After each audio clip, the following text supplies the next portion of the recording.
క్లుప్తంగా దేవుని యొక్క వాక్యాన్ని ధ్యానం చేసుకొని మరి మనం అందరూ కలిసి ఒక్కొక్కరు విజ్ఞాపన ప్రార్థన చేసేటటువంటి సమయం. సో ప్రార్థన చాలా ప్రాముఖ్యం. ప్రార్థన వాక్యం. అందుకే ఒక దైవజనుడు ఏం చెప్పారంటే, మరి రైలు మరి ఆ పట్టాల మీద నడవాలంటే 2 పట్టాలు ఉండాలి కదండి. సో ఒక పట్ట సరిపోదు, 2 పట్టాల మీదనే, 2 ట్రాక్స్ మీదనే రైలు వెళ్ళగలదు సేఫ్ గా, సురక్షితంగా. మరి ఒకటేమో ప్రార్థన, మరొకటేమో వాక్యం. ప్రార్థన, వాక్యం.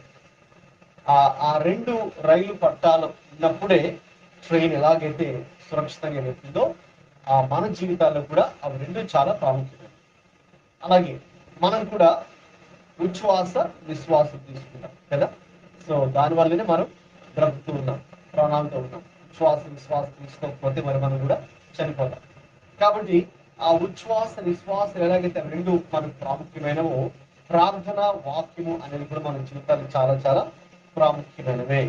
సో అందుకే ఆనాడు ఆదిమ సంఘము వారందరూ కూడా ప్రార్థనలో ఆ రీతిగా, ప్రార్థనలో వాక్యంలో ఎడతెగక వారు ఉన్నారని మనము చూస్తూ ఉన్నాం. అపోస్తలుల కార్యాలు 2వ అధ్యాయము 42లో మనం ఆ విషయాన్ని చూస్తాం. చదవండి. అపోస్తలుల కార్యాలు 42 చదవండి. వీరు అపోస్తుల బోధ యందును సహవాసమందును రొట్టె విరుచుటయందును ప్రార్థన చేయుట యందును ఎడతెగక ఉండిరి. అదండి. సో అందులో మనకు వాక్యము కనిపిస్తుంది, అదే అపోస్తుల బోధ అంటే. అలాగే చివరిగా ప్రార్థన కనిపిస్తుంది. కాబట్టి వాక్యము, ప్రార్థన అవి 2 చాలా ప్రాముఖ్యమైన విషయాలు.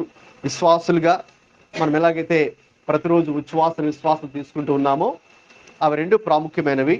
సో ఎలాగైతే ఆ 2 పట్టాల మీద క్షేమంగా సురక్షితంగా రైలు ప్రయాణించగలదో, మన యొక్క ఆత్మీయ జీవితం కూడా ఎటువంటి ఇబ్బందులు, ఎటువంటి ప్రమాదాలకు గురి అవ్వకుండా మనం కూడా ఆత్మీయంగా సాఫీగా మన ప్రయాణం, ఆత్మీయ జీవిత ప్రయాణం కొనసాగాలంటే ప్రార్థన వాక్యం చాలా చాలా ప్రాముఖ్యమైన విషయాన్ని గ్రహించి ఈరోజు మరి మనం కూడా ప్రార్థనలోకి ప్రవేశించాలి. మరి ఒక వాక్యాన్ని ధ్యానం చేద్దాం. ఎఫెసీయులకు రాసిన పత్రిక 6వ అధ్యాయము 18వ వచనాన్ని ఈరోజు ధ్యానం చేసుకుందాం. ఆత్మ వలన ప్రతి సమయమునందును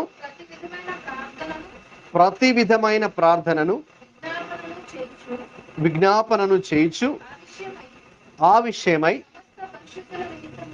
సమస్త పరిశుద్ధుల నిమిత్తమును పూర్ణమైన పట్టుదలతో విజ్ఞాపన చేయుచు మెలకువగా ఉండుడి. ఈ యొక్క వాక్యంలో అపోస్తుడైన పౌలు మరి ఎఫెసీ ప్రాంతంలో ఉన్నటువంటి ఒక సంఘానికి ఈ యొక్క ఉత్తరాన్ని వ్రాస్తూ ప్రార్థన యొక్క ప్రాముఖ్యతను ఆయన నొక్కి వక్కానించి చెబుతూ ఉన్నాడు. ప్రార్థన యొక్క ప్రాముఖ్యత ఎంత అవసరమో ఆయన ముఖ్యంగా ఈ యొక్క ఎఫెసీ పత్రికలో మనము చదువుతుంటే, మరి ఈ యొక్క పత్రికలో మొదటి అధ్యాయం నుంచి కూడా మరి ఆయన ప్రార్థన చేస్తున్నట్టుగా మనము చూస్తాం. మరి చివరిలో ముఖ్యంగా ఈ యొక్క పత్రిక ముగింపులో వారికి ఒక హెచ్చరిక మాటగా ఒక మాట ఇది చెప్పడం జరిగింది. సో ఈ మాటలు చెప్పడానికంటే ముందే ఆయన ఒక సందర్భాన్ని ప్రస్తావిస్తూ అప్పుడు ఈ యొక్క మాట చెప్పారు. ఆయన ప్రస్తావిస్తున్న సందర్భం ఏంటంటే పై వచనాల్లో 12వ వచనంలో అది ఉంటుందండి. ఇదే ఎఫెసీ 6:12లో, ఏలయనగా మనము పోరాడున్నది శరీరులతో కాదు, ప్రధానులతోనూ అధికారులతోనూ ప్రస్తుత అంధకార సంబంధులకు లోకనాథులతోనూ ఆకాశ మండలమందున దురాత్మల సమూహముతోనూ పోరాడుతున్నాము.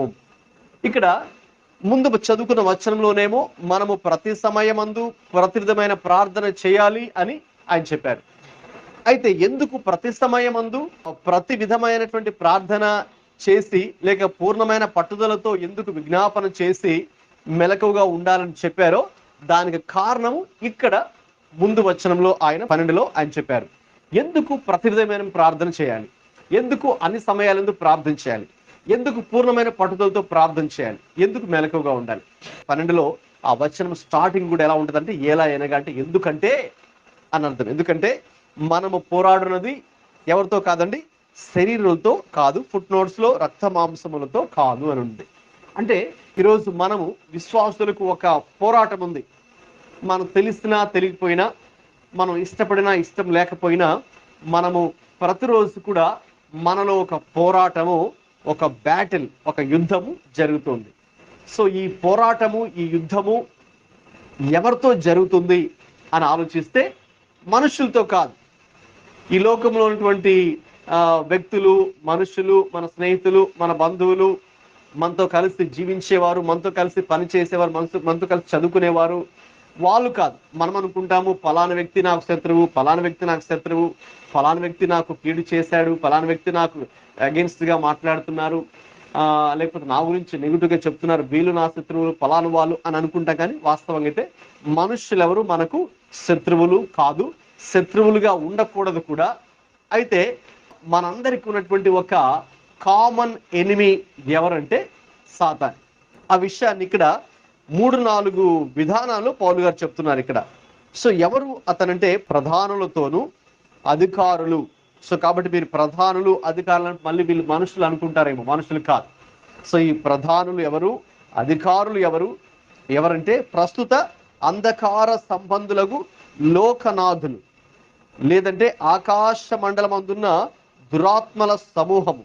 చూడండి అక్కడ ఆయన ప్రధానులు, అధికారులు, ప్రస్తుత అంధకార సంబంధులకు లోకనాథులు, అలాగే ఆకాశ మండలం అందున్న దురాత్మల సమూహం. ఒక విధంగా చెప్పాలంటే 4 రకాల శత్రువుల గురించి ఆయన మాట్లాడుతున్నారు. అయితే వీళ్ళందరూ వేరువేరైతే కాదు, కానీ వీరందరూ కూడా సాతాను మరియు వాడి అనుచరులు అని మనం అర్థం చేసుకోవాలి. అపవాది, దుష్టుడు, సాతానుడు మరియు వాడి అనుచరులు. వాడొక్కడే కాదు, ఇంకా వాడికి అనుచరులు ఎంతో మంది ఉన్నారు, వాడికి సహకరించే వాళ్ళు ఎంతో మంది ఉన్నారు, వాడు చెప్పినట్లుగా నడుచుకునేవారు, లేక వాడికి సేవ చేసేవారు కూడా ఎంతో మంది ఉన్నారు. వాళ్ళందరూ కూడా పడిపోయినటువంటి దేవదూతలు, ఫాలన్ ఏంజల్స్. ఆ రోజు మరి పరలోకంలో లూసిఫర్ అనేటటువంటి ఒక దేవదూతే మరి దేవుని కంటే పైగా నేను ఎక్కి వెళ్ళాలి, అప్పుడు అందరు కూడా నన్ను ఆరాధిస్తారు, అప్పుడు అందరు నన్ను దేవుడిగా భావిస్తారు అని ఒకానొకప్పుడు ఈ సాతాన్ని పిలబడేవాడు పరలోకంలో ఉన్నవాడే, లూసిఫర్ అనే పేరుతో పిలబడినటువంటి వాడే. అయితే ఒకరోజు అతనికి ఈ దుష్ట ఆలోచన పుట్టడంతో మరి తర్వాత అతనితో పాటు ఆ ఆలోచనతో పాటు ఏకీభవించిన వారు, అంగీకరించిన వారు, సహకరించిన వారు, వారందరినీ కూడా దేవుడు ఈ భూమి మీదకి త్రోసివేయడం జరిగింది. వాళ్ళందరూ కూడా అందుకే పడిపోయినటువంటి దేవదూతలుగా పిలువబడుతున్నారు, ఫాలన్ ఏంజల్స్. ఇప్పుడు వాళ్ళు ఏం చేస్తున్నారంటే, వాళ్ళు ఇక్కడ ఈ వాయు మండలానికి ఇప్పుడు అధిపతులుగా వాళ్ళు పిలువబడుతున్నారు. ఈ యొక్క ప్లానెట్ అర్త్, ఈ భూమి మీద ఏదైతే ఉందో ఈ ప్రపంచం మీద వారు ప్రధానులుగా, అధికారులుగా, అంధకార సంబంధులకు లోకనాథులుగా వాళ్ళు పిలువబడుతున్నారు. ఎందుకు అంటే వారుకున్నటువంటి ఆ యొక్క శక్తిని బట్టి మరి ప్రపంచాన్ని వాళ్ళే శాసిస్తూ ఉన్నారు, లేక అధికారాన్ని వాళ్ళ చేతిలో పెట్టుకొని ఇంకా వారికి నచ్చినట్టుగా, సాతానికి నచ్చినట్టుగా వాడు ఈ యొక్క ప్రపంచంలో ఉన్న ప్రజలను వాడు నడిపిస్తూ ఉన్నాడు, లేకపోతే వాడు ప్రజలను మిస్గైడ్ చేస్తూ ఉన్నాడు, తప్పుదారి పట్టిస్తూ ఉన్నాడు, లేక వాడు ప్రజలను అసత్యంలోనికి నడిపిస్తూ ఉన్నాడు, లేక వాడు ప్రజలను పాపంలోనికి నెడుతూ ఉన్నాడు, లేక నిజమైన దేవుడు ఎవరో తెలుసుకోకుండా వాడు, ఇంకా చెప్పాలంటే మనకు వాక్యంలో ఉంటుంది కదా, మనుషుని యొక్క మనోనేత్రములను వాడు గురుడితనం కలిగి చేశాడు, ఆ యొక్క స్పిరిచువల్ బ్లైండ్నెస్ వాడు కలిగి చేశాడు.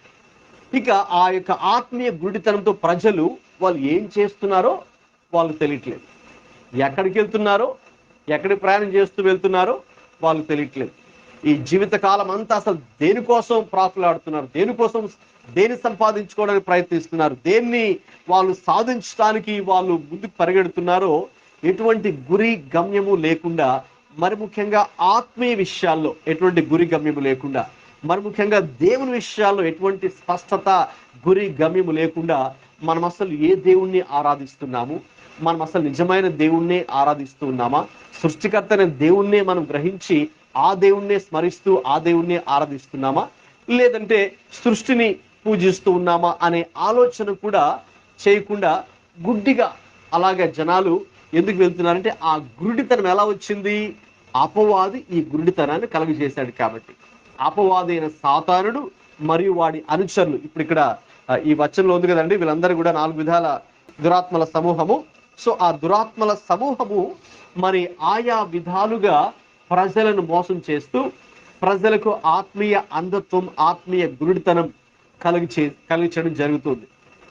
యేసు ప్రభువు జీవించిన రోజుల్లో కూడా ఈ బాగా చదువుకున్న వాళ్ళు కూడా, గొప్పవారు కూడా, అధికారులు కూడా, ఆఫీసర్ సైతం మరి వాళ్ళు అన్ని విషయాల్లో బాగున్నారు, కానీ దేవుని విషయానికి వచ్చేటప్పటికి వాళ్ళు చాలా ఏంటంటే ఒక గురుడితనాన్ని కలిగి ఉన్నారు.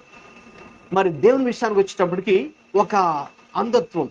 అందుకే గమనించండి, మన గనక చూస్తే మరి ఈ లోకంలో దేవుళ్ళు అని చెప్పుకుంటున్న వాళ్ళు, క్లెయిమ్ చేసే వాళ్ళు కొంతమంది ఉన్నారు.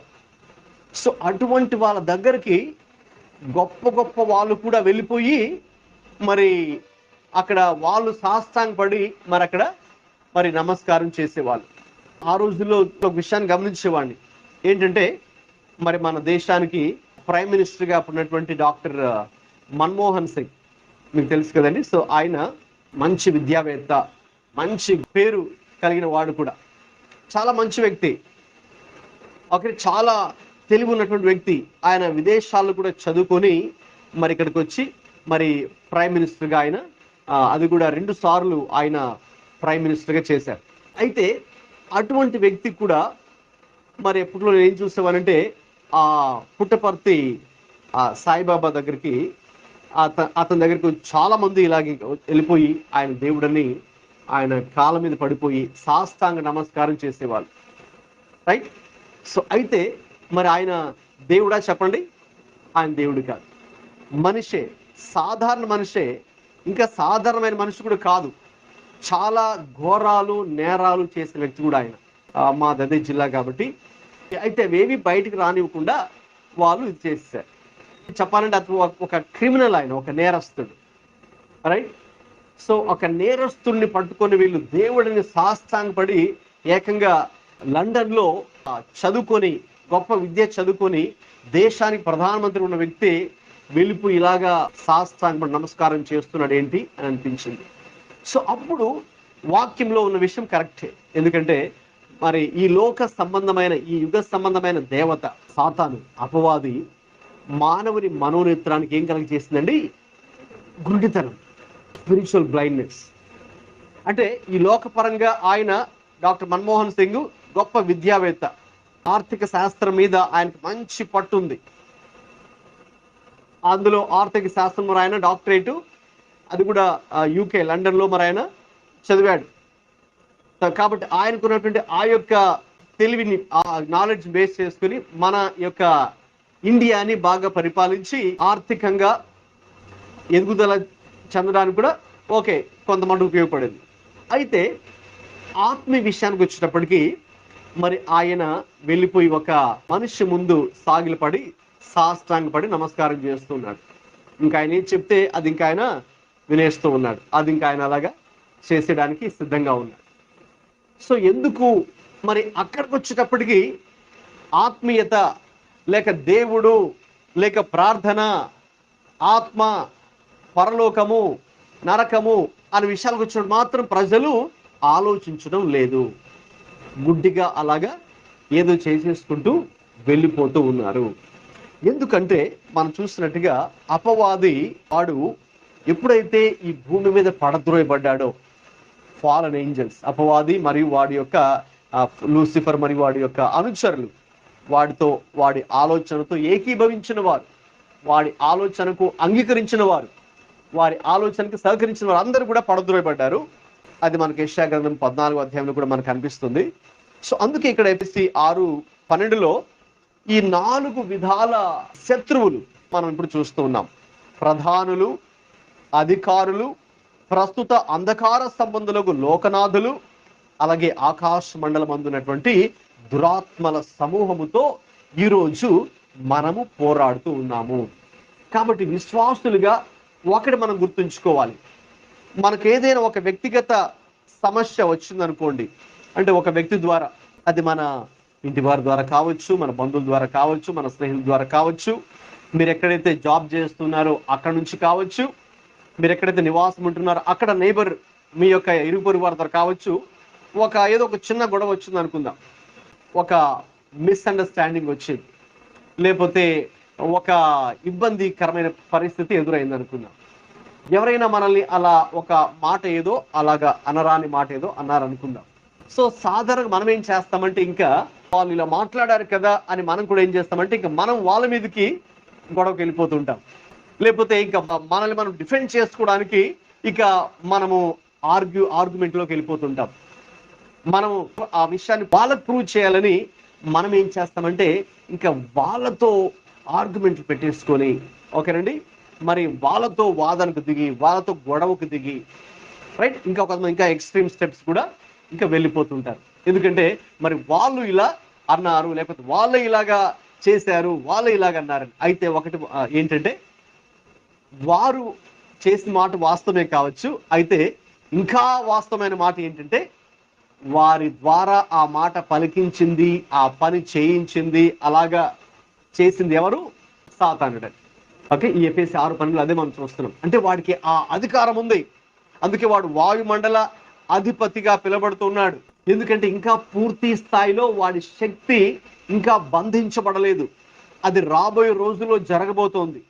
యేసుక్రీస్తు రాకడ తర్వాత ఇక అపవాది రాబోయే రోజుల్లో వాడు పూర్తి స్థాయిలో, అంటే వాడు ఇంకా జీరో స్థాయికి వాడి శక్తి తీసుకురాబడి వాడు బంధించబడబోతున్నాడు 1000 ఏళ్ల పరిపాలనలో. అంత మాత్రమే కాదు, ఇక రాబోయే రోజుల్లో వాడి కొరకే దేవుడు నరకాన్ని సిద్ధపరిచాడు.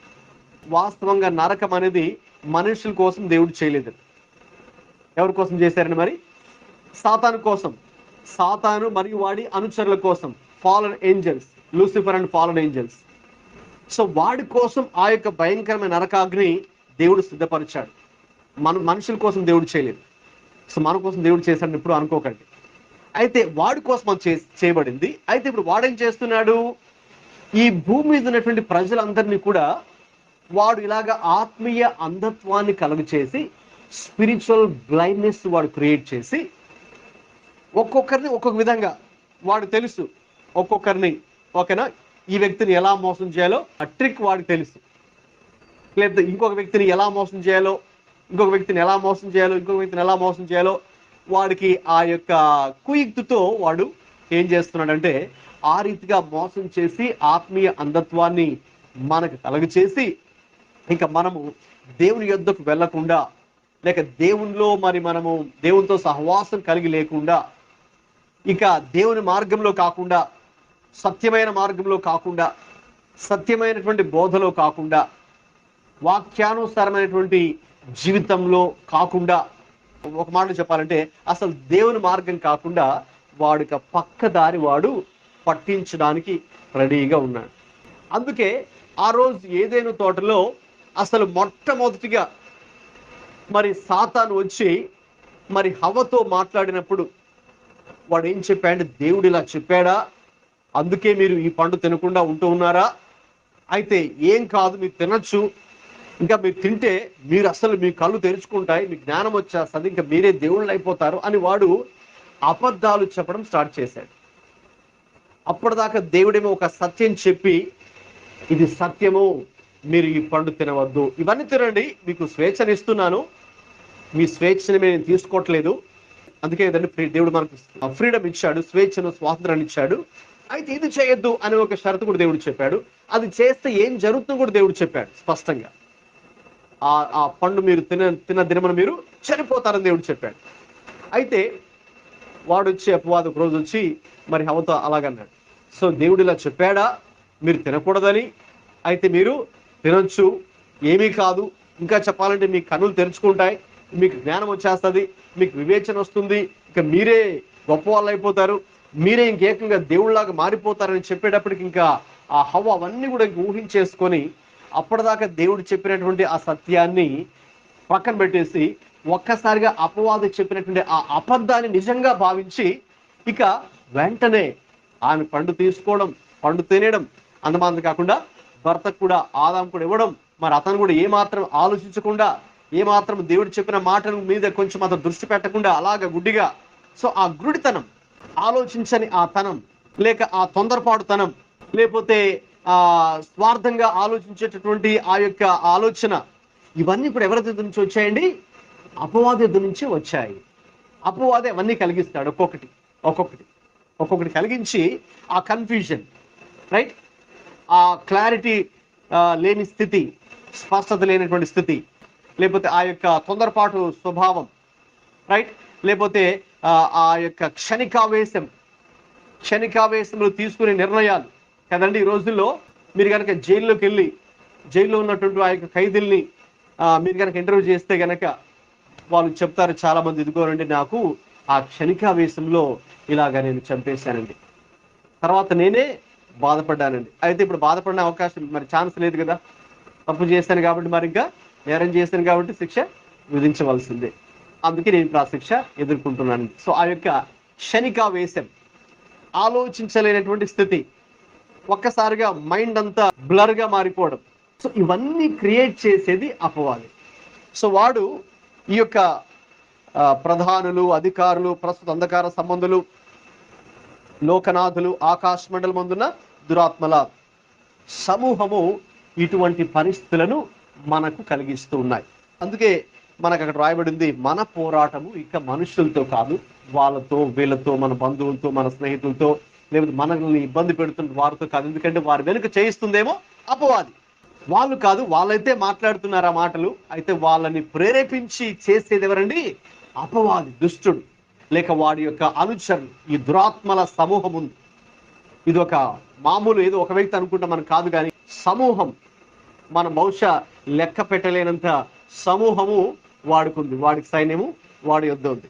సో అందువల్ల వీడు ప్రపంచాన్ని తన యొక్క గుప్పెట్లోనే ఉంచుకొని అనేక మందిని, వాడికి తెలుసు వాడికి అంతమేంటో, ఆ నరకానికి వెళ్ళాలి అనే వాడికి తెలుసు, వాడి డెస్టినీ. సో ఇప్పుడు వాడి గురి ఏంటంటే, వాడు మాత్రమే వెళ్ళకుండా, లేక వాని అనుచరులు మాత్రమే వెళ్ళకుండా, మనుషులందరినీ కూడా సాధ్యమైనంత మటుకు ఎవరెవరిని మోసం చేసి వాడితో పాటుగా నరకానికి తీసుకెళ్ళాలి అన్నదే వాడి ముందున్న టార్గెట్. సో బిజినెస్ లో ఎలాగైతే టార్గెట్స్ ఉంటాయో, క్లయింట్స్ ఇంతమంది బిల్స్ చేయాలని టార్గెట్స్ ఉంటాయి కదండి, వారానికి, నెలకి. సో అలాగా వాడికి ఒక టార్గెట్ ఉంది. సో సాధ్యమైనంత మటుకు నెంబర్ ఏంటంటే, సాధ్యమైనంత మటుకు ఎంతమందిని మోసం చేసి, ఎంతమందిలో ఆ ఆత్మీయ గుడితనాన్ని కలగచేసి, ఎంతమందిలో ఆ యొక్క క్షణికావేశమో, లేకపోతే ఇక తొందరపాటు స్వభావమో, లేకపోతే స్వార్థంగా ఆలోచించే విధానమో, ఇక అవన్నీ కూడా ఎవరికి ఏది క్రియేట్ చేసి అలా మోసం చేసి వాళ్ళని దారి తప్పించి, దేవునిలో నుంచి తొలగించి, దేవునితో సహవాసంలో ఉండనివ్వకుండా వాళ్ళని ఇది చేసేసి వాళ్ళని చివరికి నశింప చేయాలని. అందుకే యోహాను సువార్త 10:10లో అక్కడ దొంగ, లేక హంతకుడు, లేక నాశనం చేసేవాడు, లేక అపవాది ఎందుకు వస్తాడు? దొంగతనం చేయడానికి, హత్య చేయడానికి, నాశనం చేయడానికి వాడు వస్తాడు. అది వాడి ఉద్దేశం. అందుకే పౌలు అంటాడు, ఇప్పుడు మనము సాతాను తంత్రములను ఎరగని వారము కాము అంటే దాని అర్థం, మనము సాతాను తంత్రములు, సాతాను కుట్రలు, సాతాను కుతంత్రాలు మనం తెలుసుకోవాలా వద్దా? చెప్పండి, తెలుసుకోవాలి. ఉదాహరణకు ఇండియా, ఓకేనండి, సేఫ్గా ఉండాలంటే ఇప్పుడు చైనా చేస్తున్న కుట్రలు, వాళ్ళు మన భూభాగాన్ని ఆక్రమించుకోవాలని ఒకవైపు చైనా వాడు ప్రయత్నిస్తున్నాడు, మరొక వైపు పాకిస్తాన్ ప్రయత్నిస్తున్నాడు. సో ఆ విషయాలు మన భారత ప్రభుత్వం తెలుసుకోకుండా ఏదో మన పనులు మనం బిజీగా ఉంటే ఏం జరుగుతుందండి? రేపు పొద్దున శత్రువు చాలా సులువుగా వచ్చి మన భూభాగాన్ని వాడు ఆక్రమించుకుంటాడు, రైట్? సో అటు చైనా కావచ్చు, ఇటు పాకిస్తాన్ కావచ్చు, లేదు ఇంకా మనం జాగ్రత్తగా లేదనికి ఇంకా చిన్న చిన్న దేశాలు కూడా ట్రై చేయొచ్చు. భూటాన్, నేపాల్ అవి కూడా ట్రై చేయొచ్చేమో, బంగ్లాదేశ్. అందుకొరకే మరి ప్రభుత్వం, ముఖ్యంగా డిఫెన్స్ మినిస్ట్రీ, సో ఎప్పటికప్పుడు వాళ్ళు అలర్ట్గా ఉండి, అందుకే మరి అక్కడ బిఎస్ఎఫ్ అంటారు, బార్డర్ సెక్యూరిటీ ఫోర్స్. సో ఆ బార్డర్ని కాచే వాళ్ళు, ఇండియా బార్డర్ ఎక్కడ దాకా ఉందో, రైట్, వేరే కంట్రీని టచ్ చేస్తున్నటువంటి ఆ ఏరియాలో ఉన్నటువంటి ఆ యొక్క బార్డర్ సెక్యూరిటీ ఫోర్స్ చాలా అలర్ట్ గా వాళ్ళు డే నైట్ వాళ్ళు అక్కడ కాపలా వాళ్ళు కాస్తూ ఉంటారు. రైట్. సో చాలా హై సెక్యూరిటీ అనేది అక్కడ ఇవ్వడం జరుగుతుంది. సో ఎందుకు అది, ఒకవేళ అది లేకపోతే ఏముంది అని కొంచెం వీళ్ళు కనుక దాని గురించి కేర్లెస్ గా ఉంటే, లేక ఫ్రీగా ఉంటే, వెంటనే వాడు ఆల్రెడీ ఎదురు చూస్తుంటాడు కాబట్టి అవకాశం కోసం, కాబట్టి ఇదే ఛాన్స్ గా వాడు మన యొక్క భూభాగంలోకి ప్రవేశించి మనకు నష్టాన్ని మరి కలగజేస్తుంటారు. అక్కడికి వీళ్ళు ఎంత జాగ్రత్తగా ఉన్నా మనం చూస్తుంటాం న్యూస్లో అప్పుడప్పుడు వాళ్ళు ప్రవేశించి లేకపోతే బాంబులు వేయడం కానీ, లేకపోతే కొన్ని విలేజెస్లో మరి కొంతమంది చంపివేయడం కానీ, సో చాలా చాలా రకాలుగా జరుగుతుంటది. సో అది జరుగుతుంది. సో కాబట్టి విశ్వాసులుగా మనము ఈ విషయాన్ని మొదట గ్రహించాలి. ఇది గ్రహించిన తర్వాత ఇప్పుడు మరి మనము దానిని ఎదిరించడానికి, అపవాది యొక్క కుట్ర కుతంత్రాలు ఎదిరించి మనం పోరాడడానికి ఎలా పోరాడగలము? ఇప్పుడు మనము మనుషులతో పోరాడాలంటే రైట్, మనము మన నోటిని యూజ్ చేస్తాము, చేతిని యూజ్ చేస్తాము, కాలు యూజ్ చేస్తాం, అంటే వాళ్ళని తిట్టడానికి, వాళ్ళని కొట్టడానికి. రైట్. సో కాబట్టి మన నోరు ఓకే, మన నోరు, మన చేతులు, కాలు యూజ్ చేసి వాళ్ళని కొట్టచ్చు, ఓకే, లేక తిట్టచ్చు మనుషులతో పోరాడేదైతే. ఇప్పుడు మరి మనం పోరాడేది మనుషులతో కాదు, దురాత్మల సమూహంతో. సో దురాత్మలతో మనం పోరాడాలంటే ఎలాగా కొట్టాలి, ఎలాగ మరి మనము, సో ఇక్కడ మనం చేయి, కాలు, నోరు యూజ్ చేయలేము. అయితే ఇదే నోటిని ఉపయోగిస్తూ మరొకటి చేయాలి, ఆత్మ సంబంధమైంది. రైట్. అది మనం చదువుకున్నటువంటి ఆ యొక్క 18, ఎఫెసీ 6:18.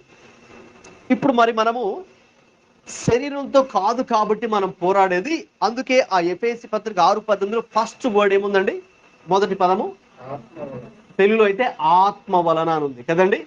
సో ఇప్పుడు మనం పోరాడవలసింది ఎలాగండి? దేని ద్వారా?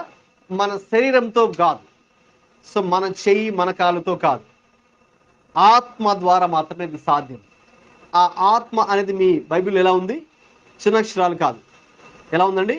పెద్ద అక్షరాల్లో ఉంది, బోల్డ్ లెటర్స్లో ఉంది. అంటే దాని అర్థం, ఎక్కడైతే మన బైబిల్లో బోల్డ్ లెటర్స్లో ఉంటుందో దాని అర్థం ఏంటంటే అది మన ఆత్మకు సంబంధించిన మాట కాదు, త్రిత్వంలో మూడవ వ్యక్తి అయినటువంటి పరిశుద్ధాత్మకు సంబంధించినటువంటి మాట. సో కాబట్టి పరిశుద్ధాత్ముడు వలన మాత్రమే అది సాధ్యము. ఏది సాధ్యమండి?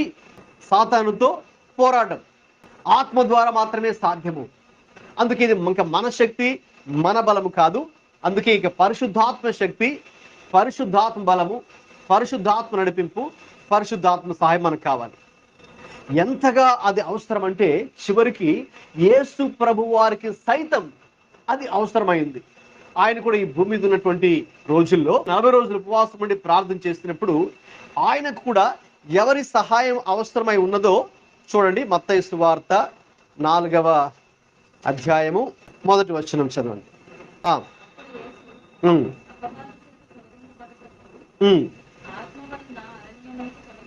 చాలండి. ఎవరి వలనండి? ఆత్మ వలన. అక్కడ కూడా మన బైబిల్లో పెద్ద అక్షరాల్లోనే ఉందండి కదండి, ఆత్మ. సో అంటే అది కూడా పరిశుద్ధాత్మకు మరి గుర్తుగా ఉన్నది. కాబట్టి యేసుక్రీస్తు ప్రభువు ఈ భూమి మీద, అంటే ఆయన మనిషిగా ఈ భూమి మీద జీవించారు కాబట్టి అప్పుడు ఆయనకు సైతం ఎవరి సహాయం అవసరమై ఉందండి? ఆత్మ సహాయం లేక దేవుని సహాయం అవసరమై ఉంది. అందుకే మరి ఆయన కూడా ఆత్మ వలననే ఆ అరణ్యంలో కొనుక్కోబడ్డారు. అక్కడ ఆయన 40 రోజులు ఉపవాసం ఉండి ప్రార్థన కూడా ఆత్మ ద్వారా మాత్రమే అది సాధ్యం. తర్వాత ఆ ఉపవాస ప్రార్థన ఉన్న తర్వాత ఆయనకు వచ్చే 3 శోధనలు వచ్చాయి. ఆ 3 శోధనలు కూడా ఆత్మ ద్వారానే మరి ఆయన కూడా జయించడం జరిగింది. కాబట్టి ఆయనకే ఈ భూమి దున్నప్పుడు ఆత్మ సహాయం అవసరమైతే చెప్పండి, ఇప్పుడు సంఘంగా, విశ్వాసులుగా మనకు ఇంకెంత ఆత్మ సహాయం, ఆత్మ బలం, ఆత్మ నడిపింపు, ఆత్మ అనుగ్రహించేటటువంటి ఆలోచనలు ఇంకెంత అవసరమో ఆలోచించండి. అందుకే పౌలు అక్కడ మొట్టమొదటిగా ఎఫెసీ 6:18లో తిరిగి అక్కడికి వద్దాం. ఆత్మ వలన ప్రతి సమయమందును. ఇప్పుడు మనము పోరాడేది మనుషులతో కాదు అని తెలుసుకుంటున్నాం. మనం పోరాడేది సాతానుడు వాడి అనుచరులతో ఎంతో గొప్ప సంఖ్యలో ఉన్నటువంటి వాడి దురాత్మల సమూహంతో మనం పోరాడుతున్నామని తెలుసుకోవాలి. అలాగే ఇక మనం మనశక్తితో పోరాడలేము. మన యొక్క మానవ శక్తి బలము మరి ఇదేది సరిపోదు అది తెలుసుకోవాలి. ఇక ఆత్మ వల్ల మాత్రమే మనం పోరాడాలి అనేది గ్రహించాలి. అది గ్రహించిన తర్వాత ఇక ఏం చేయాలి? ప్రతి సమయమందును అని ఉంది కదండి. సో ప్రతి సమయమందు అలాగే ప్రతి విధమైనటువంటి ప్రార్థనను విజ్ఞాపనం చేయొచ్చు.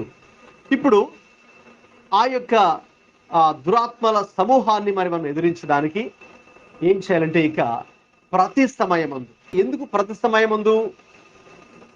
జస్ట్ నెలకు ఒకసారో వారానికి ఒకసారో లేక ప్రతి క్రిస్మస్కి ఒకసారో అప్పుడు మాత్రం మనం ప్రార్థన చేయొచ్చు కదా.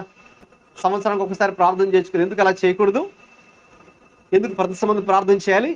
ఎందుకంటే పోరాటము ప్రతి సమయమందు ఉంటుంది కాబట్టి, ప్రతి దినము మనము పోరాడుతున్నాం కాబట్టి everyday we are involved in spiritual battle field.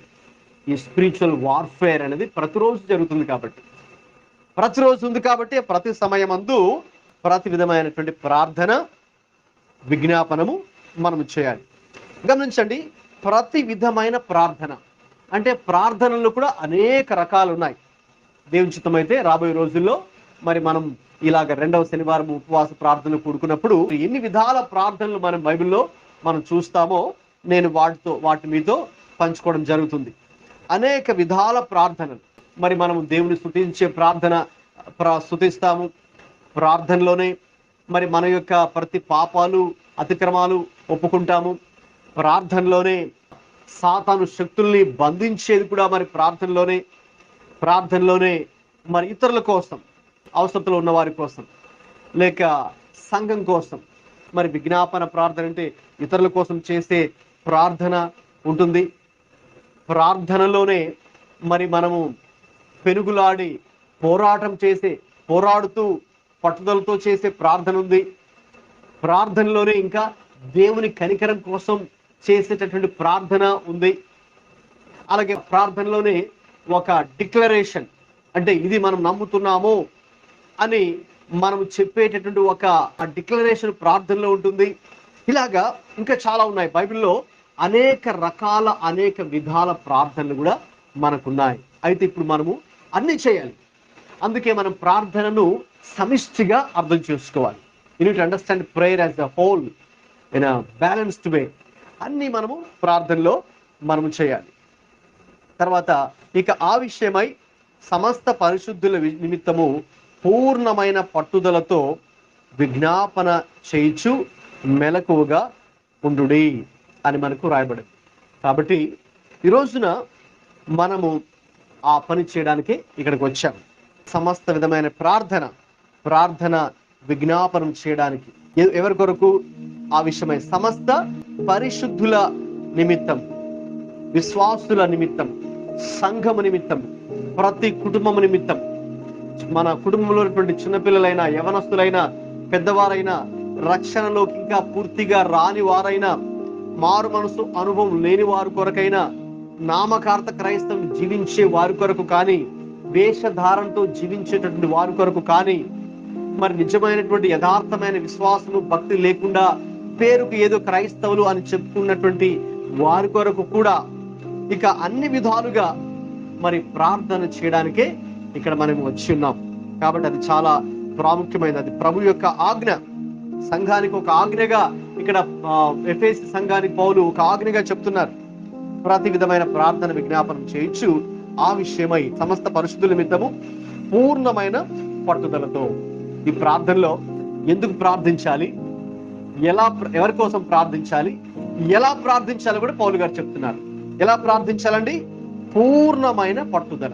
మామూలు పట్టుదల కూడా కాదు, పూర్ణమైన పట్టుదల అనేది అక్కడ మనకి ఎంఫసిస్ ఇవ్వడం జరిగింది.